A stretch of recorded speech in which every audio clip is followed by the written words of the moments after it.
Hey guys, and welcome to another one of my Gosei Sentai Dairanger episode commentary and reviews. This time it's episode 5, The Jewels Have Come. And remember, if you do enjoy what you see, please remember to like and subscribe. It just means a lot on a small channel like this. Anyway, let's get into the episode. The episode opens with Rin leaving university and being called to by a girl named Megami, who wants to give her a hair clip shaped like a phoenix and is asking to be friends.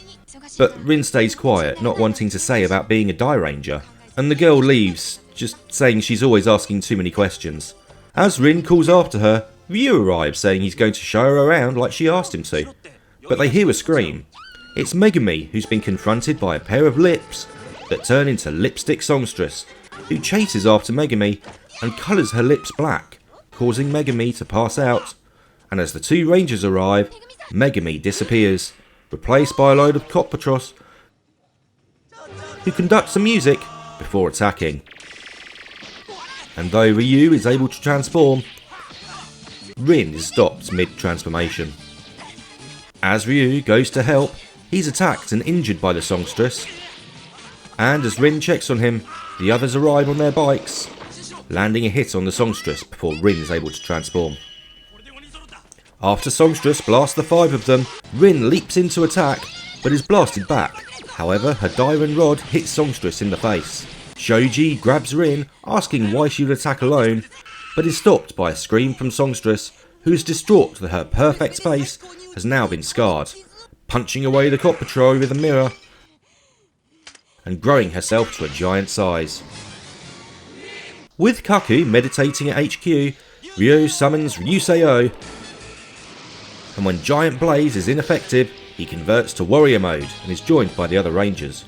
Shoji says they need to use the windmill attack, but as he goes to attack, Ryu is stopped by the pain from his injury, and copying him, Ryusei drops to its knees. Laughing, the songstress summons her devil choir, which now includes Megami, but as the girl starts singing, the rangers are racked with pain as songstress moves in to attack as the triumvirate arrive and join in, causing Kaku to be thrown across the HQ.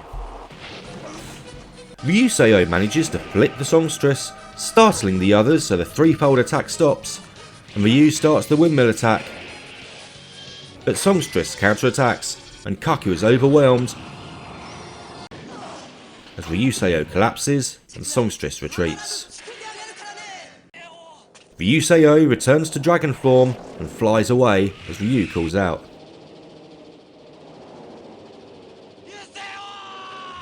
Back at HQ, the rangers arrive to find Kaku collapsed on the floor.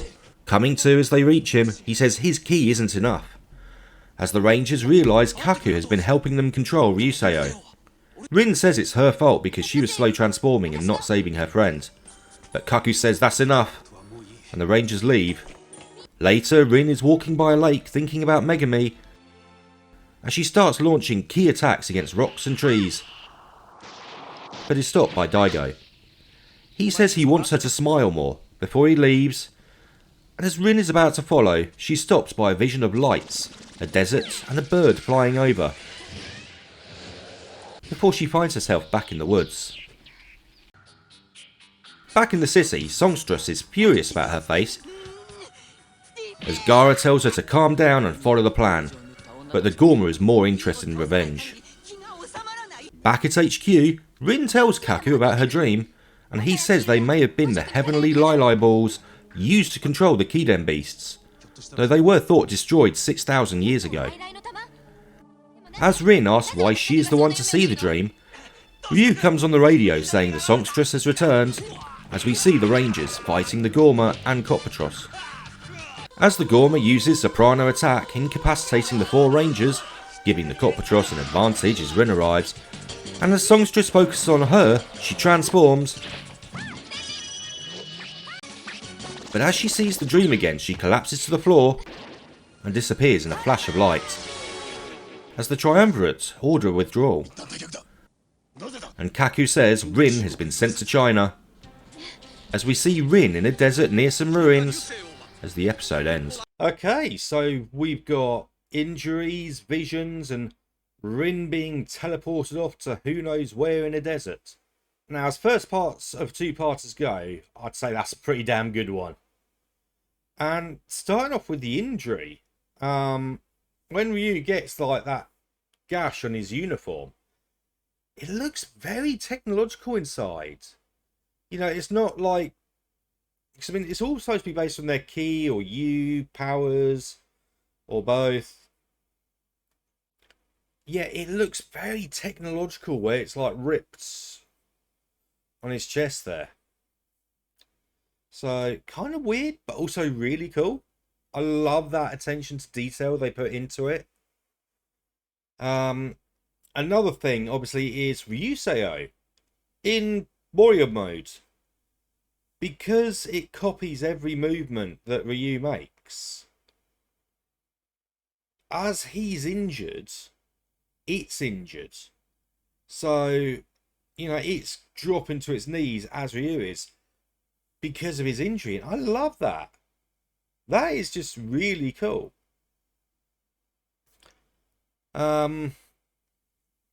We've got the Visions. Rin being the only Chinese member, so obviously at the end, you know, she's transported away. But we get shown like these ancient beasts. I think it was last episode that Kaku shows them the ancient beasts, the heavenly the ancient Kiden beasts. And now Rin is having visions of them. Not to mention vision of the Firebirds or Phoenix. So the fact that she gets that after like literally going to the middle of nowhere and just letting loose with her powers. Just blowing up rocks and stuff and scaring the birds. Which doesn't seem to go down well with her teammate. Although saying that, they all seem to take turns and being the ones that seem to be like very close with her. It's almost like they all have a crush on her because she's the only girl, but they don't want any of them to actually have a crush on her. So it's just when it's a particular Rangers episode, they're just going to be close with Rin because hey, she's the girl. That's what it feels like so far. Although saying that, Ryu does seem to be one who like leaves with her the most, or he meets up with her at the start of this episode. During the Evil Puppets episodes, you know, they were the ones leaving together and constantly sat next to each other, so maybe it's more of a thing with them. But, you know, she gets the others as well. I like Lipstick Makeup Artist. It's a cool design. And the fact that once she puts her lipstick on a woman, she becomes one of her death choir. Which, I have to admit, at points, I'm sort of like, oh, please, can we just stop that noise now? It's an attack that's not even by the main villain. It's by the villain's underlings, or makeup artist's underlings, that is crippling the Dairangers. They can't fight back. And then, you know, she can then do it. Except, of course, she's very vain because Rin gets the only attack on her and scars her face. And then, of course, you know, she then wants Rin. But, yeah, it's a good, solid villain as well. Also, makeup artist does appear in Power Rangers. Forgot to add that to my notes, so that's why the little jump there. But yeah, makeup artist became lip syncer in season 2, episode 19 of Mighty Morphin Power Rangers, episode 2 for 1, where footage is used from the Sentai, both this episode and the next episode, with the giant fights. So I just thought I'd throw that in there because I have been trying to include like what Power Ranger bits there are, because obviously they don't use any of the suits, But we know they used the monster and the Megazord footage. So, just trying to keep those bits in there. Forgot to add that to my notes this time, so that's why the little jump. Anyway, I will see you guys next week.